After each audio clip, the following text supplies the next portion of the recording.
কিছু দল আমাদের দেশে তৈরি হয়েছে, এই দলের নাম জীবনেও শুনি নাই কোনোদিন আগে। যেমন হিজবুত তাওহীদ, নাক দিয়া চাপ দিলে দুধ বের হয়, এরা আন্দোলন করতে আসছে। আমরা বুড়ো হয়েছি বাতাস খাইয়া। আগে জেলে যাও, জেল খাটো, দুই একটা শহীদ হোক, তারপর বোঝা আন্দোলনের মজা কি। সুতরাং হিজবুত তাওহীদ, হিজবুত তাহরীর, হরকতুল জিহাদ, জামাতুল মুজাহিদিন, এদের যেখানে বান ধরে পুলিশে সোপর্দ করে দিবেন। সেই জন্য আপনারা আপনাদের যুবক সন্তানদেরকে ঠেকাবেন, অতি উৎসাহী হয়ে যেন এই সমস্ত খারাপ সংগঠনের সাথে মিলে গিয়ে দেশের সর্বনাশ না করে, এই শান্তিপূর্ণ পরিবেশকে যাতে সর্বনাশ না করতে পারে, সকলের চোখ সেই জন্য উন্মুখ হয়ে থাকতে হবে। কিছু দল আমাদের দেশে তৈরি হয়েছে, এই দলের নাম জীবনেও শুনি নাই কোনোদিন আগে।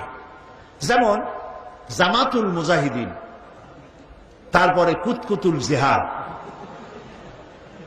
কি না,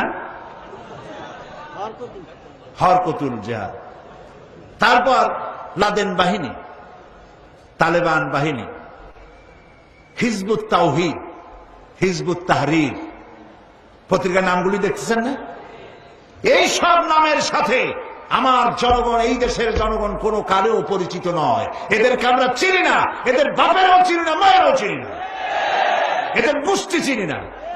এরা ইসলামী আন্দোলন নয়, এরা এসেছে এই দেশে, এরা তৈরি হয়েছে ইসলামের পরিবেশকে, মুসলমানদের পরিবেশকে নষ্ট করে দেওয়ার জন্য।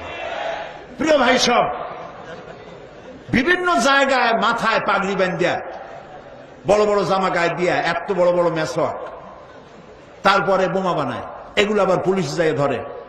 তারপরে পত্রিকা আসে জামাতুল মুজাহিদিন ধরা পড়ছে। তাহলে আমাদের দেশটাকে একটা সন্ত্রাসী দেশ বানানো হলো তাদের উদ্দেশ্য, ঠিক কিনা? আমাদের দেশে কোনো সন্ত্রাসী নাই, আর কোন গোপন আন্দোলনে ইসলাম বিশ্বাস করে না। সরকার প্রধান এর পক্ষ থেকে কোনো অর্ডার আসার আগ পর্যন্ত জিহাদের প্রস্তুতি নেওয়া জায়েজ নাই। জিহাদের প্রস্তুতি সশস্ত্র যুদ্ধের আহ্বান জানাতে পারে কেবলমাত্র যখন সরকার প্রধান ইসলাম অথবা মুসলমান হবে, তারা যদি জিহাদের জন্য সর্বাত্মক দাওয়াত দেয়, তখনই কেবলমাত্র আন্দোলন করা যাবে, সশস্ত্র যুদ্ধ করা যাবে। এর আগে বোমা বানাইয়া, পিস্তল বানাইয়া ইচ্ছামতো মানুষ খুন করা, এগুলি করে ইসলামের কোনো লাভ নাই, বরং ইসলামের ক্ষতি হবে। এই কাজটি আপনারা করবেন না অতি উৎসাহী হয়ে। কয় গণতন্ত্র হারাম, পার্লামেন্ট হারাম, মেম্বার যারা হয়েছে তারা হারাম, সব মুশরিক, সব কাফের। তো এখানে সবই যদি কাফের হয়, হুজুররা আপনারা এখানে করবেন কি? বিদায় হন। আপনাদের পছন্দ মতো কোনো দেশ থাকলে সেই দেশে চলে যান। গণতন্ত্র হারাম, আব্রাহাম লিঙ্কনের গণতন্ত্র আমরা বিশ্বাস করি না। আমরা বিশ্বাস করি ও আমরুহুম শুরা বাইনাহুমের, আল্লাহর দেওয়া গণতন্ত্রের বিশ্বাস করি। গণতন্ত্র হারাম, তাহলে সরকার বদলের সিস্টেম কি বলো?